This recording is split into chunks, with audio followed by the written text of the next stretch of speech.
Hey everyone, so it is Carly again, and this is my oldest son Felix. Hi. And as I just made my announcement that we've been eating really crappy and now we're getting back on track again, we are doing one of our favorite things, which is making water that has a little bit of flavor in it.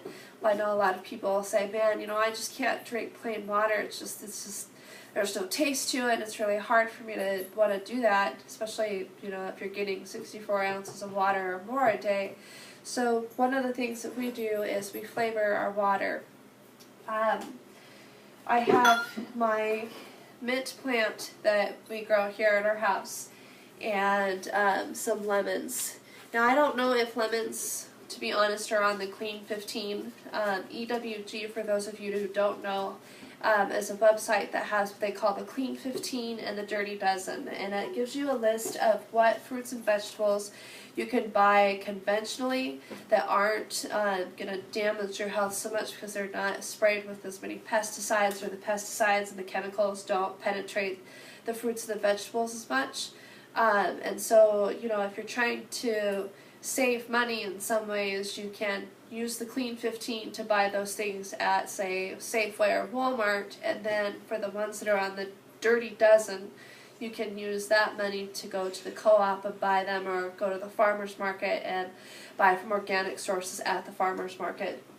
But nonetheless, I have a bag of lemons that we got while we were out shopping, and I start off with, of course, rinsing the lemons off, because you don't know what's on the outside of these peels, and you want to wash that off so that when you cut with the knife and you're penetrating the flesh of the skin, that you're not introducing any bacteria or chemicals or anything else into your water. So I'm going to wash these all off, and I might not use all of these lemons, but I like to at least have enough.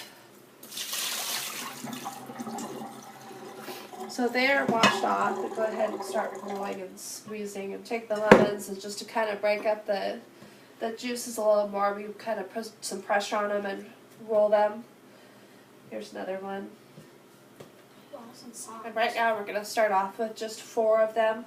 I don't know if you can see these very well, but I have 2 containers of water. One is just a regular pitcher, which Manuel and I will typically use, and then this one is one of these big Gatorade container tubs. These are really convenient for especially families, because it's easier for the kids to get the water out of, and you don't have to risk as much spilling as if they're pouring something. And this one does have a lid, but like I said, it's just kind of a little easier and a different option. So now that we've kind of released and squeezed the juices, I'm going to just go ahead and cut sections or peels off. And as I do that, Felix is going to go ahead and kind of squeeze and drop those ones into the first container while I cut the second ones. Yeah, go ahead. And then he'll just drop it in there, the whole lemon, the extra flavor.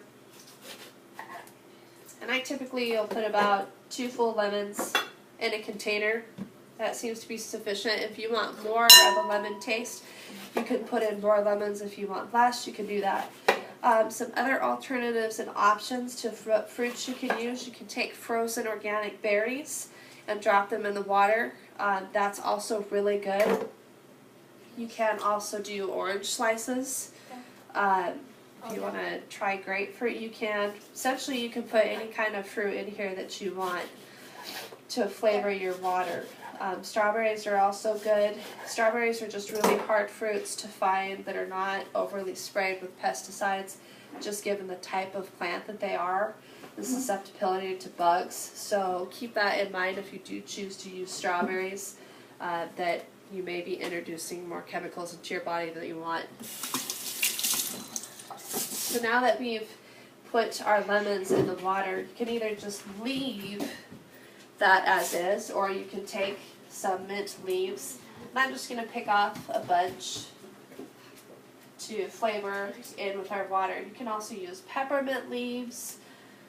Those are really good. But anything that's minty, you can use.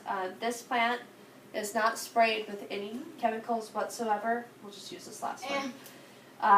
So I know that what we're getting here is truly good and clean for us. It's just grown right out in our front yard in my little pot. And the nice thing is it's convenient because it's right here at the house. So I'm just going to wash the mint off.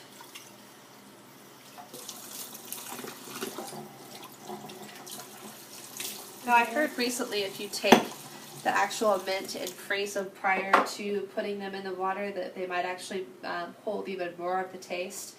I'm fine either way. So anyway, we're just going to go ahead and drop the mint into the water. Mix them around, and you just stick them in the fridge and you let them kind of, I guess, marinate for a while, and then just pour and serve. And you can put them in water bottles throughout the day, and it just tastes really, really good. So hope that you enjoy these options for water. Again, like I said, you can take frozen berries. We have some here. Plop them into the water, even with the lemon and the mint. That could be just, that actually sounds really good. Might actually do that one. But anyway, there's just a couple of options to do for flavoring your water, and it's not like drinking a Propel or vitamin water that has unnecessary sugar and other things like fructose corn syrup that you might not actually realize it's in there unless you turn the bottle around and read the direction or the ingredients, excuse me. So that's it for now. Hope you enjoyed. If you have any questions, comments, or even any additional ideas on how to flavor water, feel free to let me know. Thank you.